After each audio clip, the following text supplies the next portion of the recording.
favorite parts of this last year was, I think we were in the sequoias. Yeah. And we were pulling bark off one of the fallen down logs to build a fort. And while we were doing that, we found a scorpion. What? It was not poisonous or anything. It was super fun. And then we lost it. We weren't sure Dad, but they were sleeping. One of my favorite parts of this year was when we were out on the boat in the Gulf of Mexico. We saw lots of spotted dolphins, which you could only find when you're out a very long place from shore. We just saw them a lot. That was one of my favorite parts of this year. So one of my favorite things on the trip this year was we got stuck on a beach because Dad had parked the boat a little too shallow in the sand, and that's when it was on high tide. So on low tide we were stuck, so we just decided to hang out on the beach and find lots of cool shells and make sand castles. So I had a lot of highlights from this year. A lot of mine would have been animal interactions and sightings. But I also just really appreciated the times where we had the peace after a storm. And we had a lot of times as a family in the evenings where it just felt the peace of God come over our family, where we were experiencing it together. We didn't have the turmoil or the anxious ambitions from this year. We made a lot of mindset changes that I really appreciated. So one specific memory that I have is the night that we stayed on what we named Go Island. There's another island that was named Go Island, but the one that we chose to name Go Island actually had 3 domestic goats that somebody had put on the island to live there. And the sunset that night was gorgeous. The weather was perfect. We just fished, and I just got to enjoy watching these goats bounce along the coastline of the little island that we were staying at near the night. So I think for me, my favorite times were actually when we were going into locks.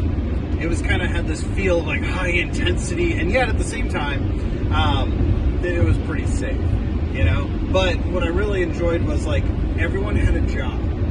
And so we would pull in and our little family would fling into action, and the boys would grab poles, and Annalise would get the camera, and I'd be driving, and Rebecca's like, you know, shouting directions, and we'd snug right up to the wall, and everyone does all the things that they needed to do. And it just felt like, man, we were a well-oiled machine, but even more so, it's like we functioned almost as like a person, as a family. And so it was like individuals doing their part, making the whole successful. And I think my favorite was, I think it was Kentucky Lock, possibly, but we pulled in and it looked like it was like 100 feet tall, you know, like it was this massive chasm. And as we're going up, you know, you had to make all these adjustments and all. And just as we continue to work through that one, and it might have been that one or a similar one, but yeah, it was like spraying water out. So like at certain points, the boys were getting sprayed with the water coming out of the sides of the log. So it was a fun family experience. It was something unique, but more so, it was just fun to see parents and their young adults working together to do something, as we watched even other adults kind of struggle at it at times. But we were able to accomplish it because we were working together as a family. My scariest moment was in Florida because I got pinched by a crab, and it was like really hot, and it was very scary. In Apalachicola, we had to go swim back to the kayaks because we were on a rush to get our boat out so we didn't get it stuck again. And Dad and I had to go swim back to the kayaks, and that was probably the scariest part. Alright, one of my scary moments from this last trip was when we were in Hennepin and we had gotten stuck on a log that was under the water. And Simeon jumped off the boat and trying to wiggle it free and kind of teeter-totter it off. And I was on the boat, and I was so afraid that we would end up getting separated from him. And at that point, I knew nothing about how to drive the boat. So I was very fearful that I was going to be responsible or possibly damage something. Down in Florida, at a beach called Horseshoe, I was swimming out and we found like dead crab because it was so hot that it was just kind of like sitting there floating. It wouldn't do anything. So when we were swimming out to a shipwreck, there were like mini jellyfish everywhere. They stung me all up, so I got really scared and freaked out. All right, I think for me, my scariest part, it's always scary when something's like beyond your control, was we were in the Black Hills out at Custer State Park, and we were camping for the night, and we were on top of this mountain. It was like a really cool sunset, and then we watched like the storm roll in, and you could see the lightning jumping through the clouds, and then there was kind of this realization that we were at the same height as the clouds, and literally the storm rolled in with lightning all around us.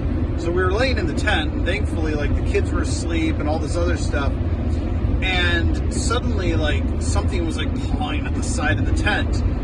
Well, we realized it was actually the rain building up on the roof, and then it would like roll over the side of the tent all at once.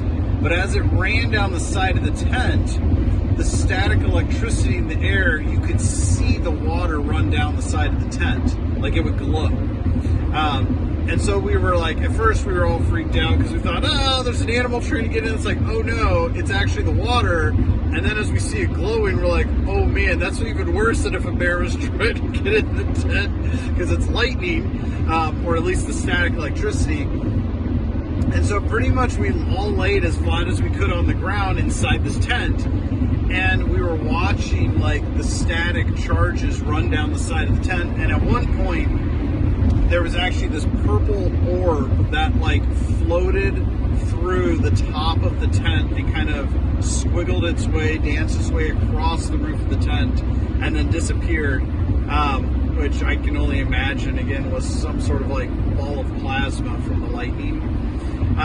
And it was just kind of one of those moments where, I kind of reached over and held Rebecca's hand, and I was like, well, I guess if we're going to go, we can go together.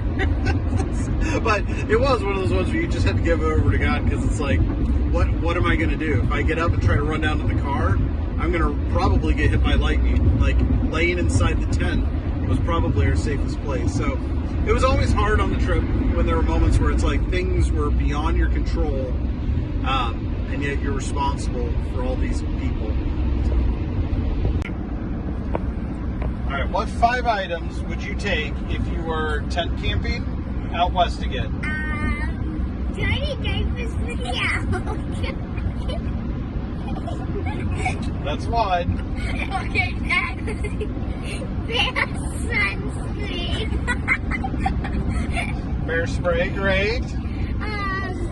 Sunscreen for me. Oh, good.